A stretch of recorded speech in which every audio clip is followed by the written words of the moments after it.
Os familiares do nosso irmão Domingos estão presentes? Alguém? E do Antônio também, então, bem-vindos. E queria dar um bem-vindo especial aos meus primos, que também estamos celebrando o 7º dia do Tichico. Pois bem, meus irmãos, a vida nós podemos interpretá-la em vários modos, mas talvez tenha dois principais. O modo é que os fatos acontecem, um fato atrás do outro. Às vezes fatos que nós não esperamos, fatos que talvez não desejaríamos nunca que acontecesse. Do outro lado, tem uma modalidade de viver, pensando e acreditando que existe uma providência, que existe uma força maior, que existe um Deus, que existe um amor que conduz cada um de nós de acordo com a nossa fragilidade e com a nossa vida. Eu vou falar algumas coisas da minha experiência, vocês me permitam. Quando esses nossos irmãos fizeram a passagem, quando o Tichico fez a passagem, então estamos dentro de duas festas. Uma festa que foi domingo passado, que foi o Perdão de Assis. E hoje nós iniciamos o Tríduo de Santa Clara. O Perdão de Assis, ele fala de misericórdia. O que é misericórdia? Misericórdia é algo gratuito. Dentro da providência da vida, talvez o maior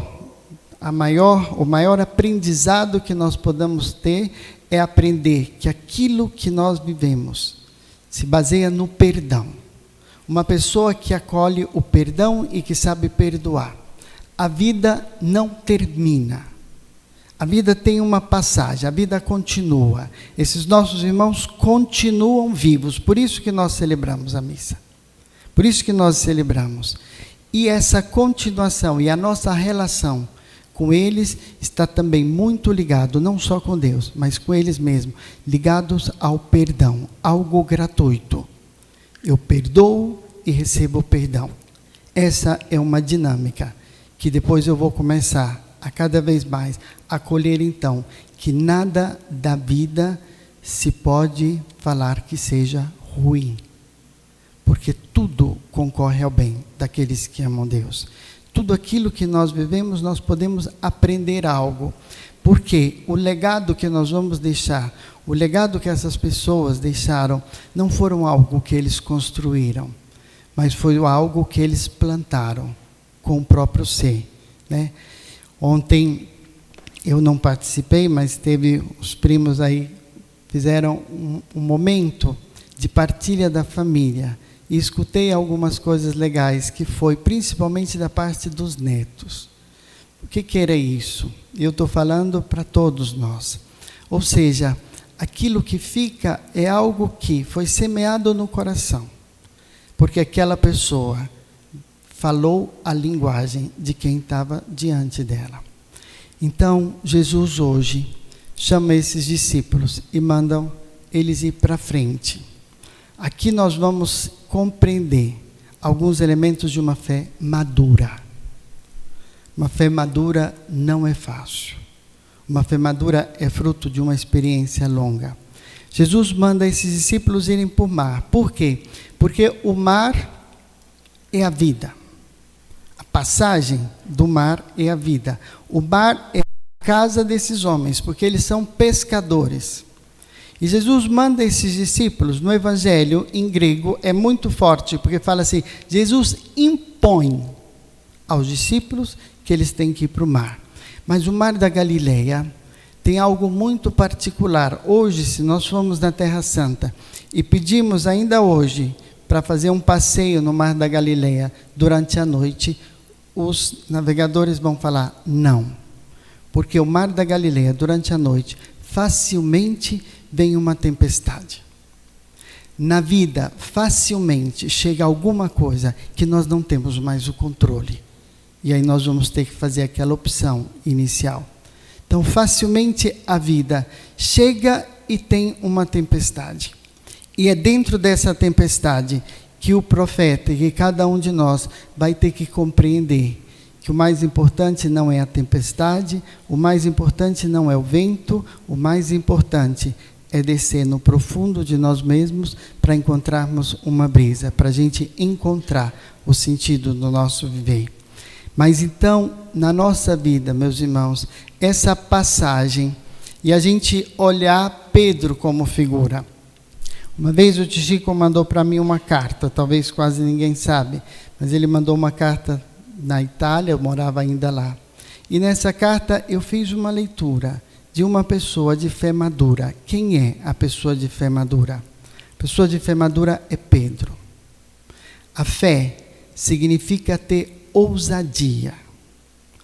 Porque a fé exige da pessoa ter a ousadia de viver. Atravessar o mar.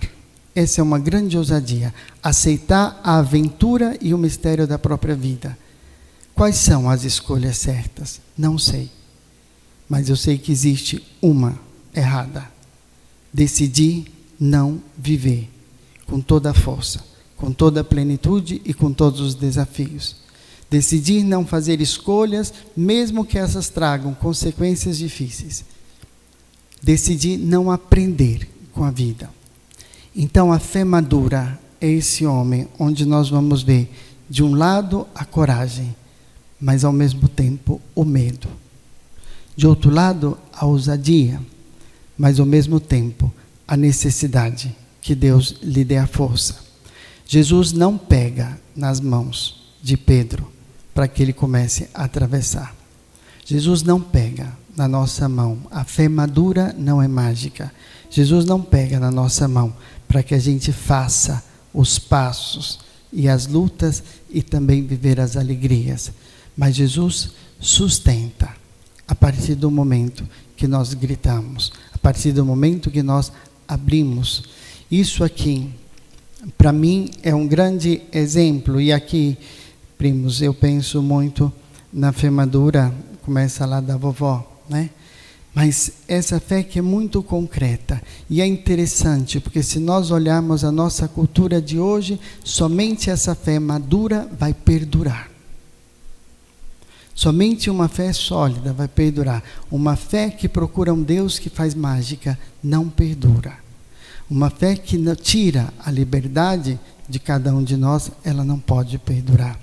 Então aqui, Pedro faz essa aventura da vida. Pedro então caminha sobre as águas. E mais um ponto importante é isso. Por quê? Então Jesus faz com que os discípulos experimentem isso. Porque Deus, muitas vezes, Ele pode permitir e propiciar. E é necessário que nós entremos dentro dos nossos medos. Os discípulos tinham medo. Por isso que Jesus teve que impor a eles. Por quê? Porque eles sabiam muito bem que na aventura da vida vai ter a tempestade. Mas Jesus impõe a eles, porque vai ser ali, dentro do nosso medo, dentro da nossa fadiga e dentro da nossa dúvida também, que nós vamos encontrar, né, a força e encontrar nós mesmos. Então, meus irmãos, na palavra da fé, a vida é uma passagem. E São Francisco, quando ele estava para morrer, ele disse aos freis: eu fiz a minha parte, agora cada um de vocês faça a sua.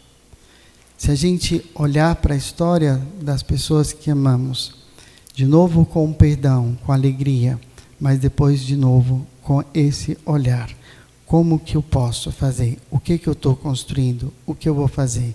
Né? E aí uma palavra também para nós, que nós visitamos lá, foi Santa Clara. Então Santa Clara, que vive a vida depois da sua conversão, depois do seu desejo de entregar a vida, ela vive na clausura, ela vive num espaço que hoje é muito pequeno. Mas diante daquela fundação, o Papa, a Igreja, naquele momento o que queria? Ele falava, qualquer fundação de mosteiro, imediatamente o Papa doava um pedaço de terra para que aquele mosteiro pudesse ter recursos. E Santa Clara pediu somente privilégio. Ela pediu o privilégio da pobreza. Ela nunca aceitou esse pedaço de terra, porque ela dizia: eu quero viver da providência. Então, meus irmãos, viver de providência, acolher o mistério da vida, acolher a vida como uma passagem, acolher a nossa missão e acolher o abandono e a fé em Deus, isso se chama liberdade. E é isso que Deus quer de cada um de nós. Que possamos então, em cada dia, em cada momento, viver a plenitude e ser cada vez mais livres. Assim seja. Assim seja.